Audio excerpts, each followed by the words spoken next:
dito ng rides namin dito sa Bolinao mga paps. For today's videos ay pupunta namin ang lighthouse ng Bolinao at ang Bolinao Falls 3. Ayan guys, welcome to Cape Bolinao Lighthouse. Mula Patar Beach ay bumiyahe nga lang kami ng almost 10 minutes papunta dito sa Bolinao Lighthouse. Bago naman kayo makapasok mga paps ay may babayaran kayong 40 pesos bawat isa.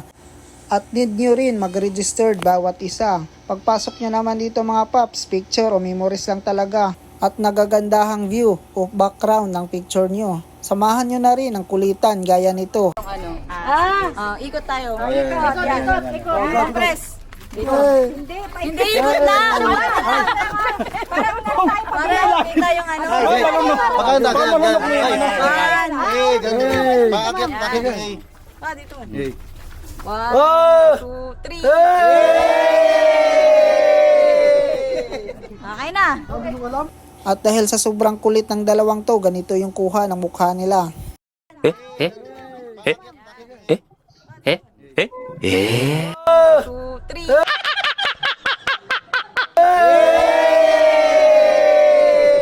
Marami ding tinda ng souvenir dito mga paps, kaya kami, siyempre sinulit na namin yung punta namin dito. Bumili na rin kami ng sticker at kung ano-ano pa at marami kayong pwedeng pagpilian dito mga paps. Ikaw magkano?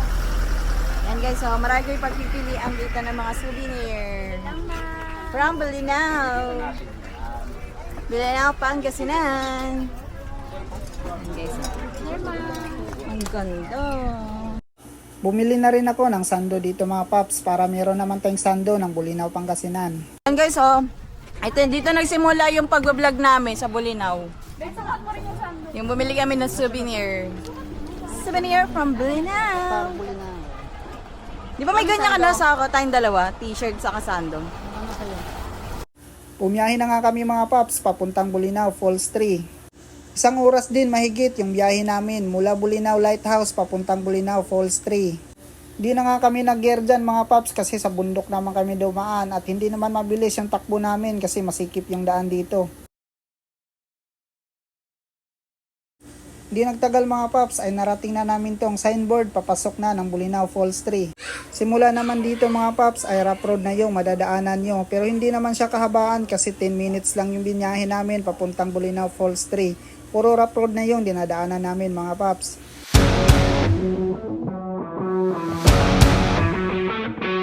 Finally mga paps, narating na namin tong Bolinao Falls 3.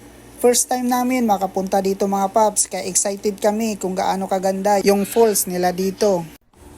Bago nga kami mag-umpisang maglakad mga paps ay picture muna, hindi talaga mawawala yung picture sa amin. May lalakarin lang kayo dito mga paps ng 4 minutes, kung maraming pahinga aabot kayo ng 6 minutes. At ito naman ang mismong falls nila mga paps, napakasulit sa ganda at linaw ng tubig. Wala palang entrance fee dito mga paps. Ang babayaran nyo lang ay yung cottage sa halagang 500. Ganda dito, promise. Punta kayo dito guys, ang ganda dito. Sulit yung biyahe namin guys. Galing kami ng dagat, pumunta kami ng falls. Tapos pupunta kami ng Bayangbang. Kaya sulit yung biyahe namin. Kaya sumama, bahala kami buhay nyo. Basta kami, ano kami? Hey! Gay paps! Tignan ka kayo. Gay! Hey! Ha? Ang service naman mga paps ay 50 pesos. Kailangan nyo rin kumuha ng vest mga paps kasi bawal maligo pag hindi kayo nakasuot ng vest for safety na rin.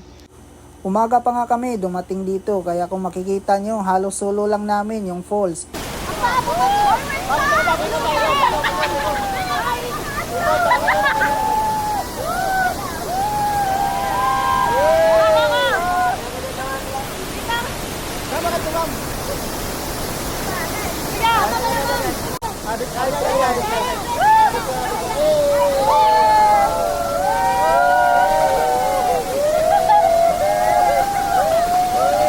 Pwede rin kayong tumalon dito mga paps, gaya nito.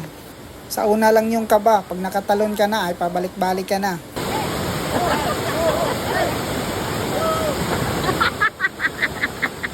Na-scam kayo ni Reggie! Na-scam!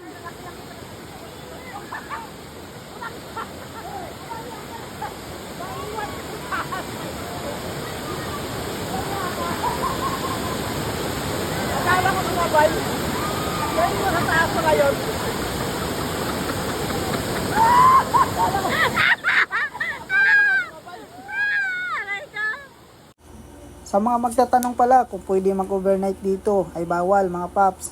Kaya kung gusto nyo mag-overnight, gayahin nyo kami mga paps na nagpa-Tar Beach muna at doon na nag-overnight. Magdala na rin kayo ng tent mga paps para makatipid kayo. Agahan nyo na lang ng punta dito sa Bulinaw Falls para masulit nyo mga paps. Sulit talaga sa ganda dito mga paps, kaya ano pang hinintay nyo. Ito na ba ang next travel destination nyo? Tag mo na sila, Gar.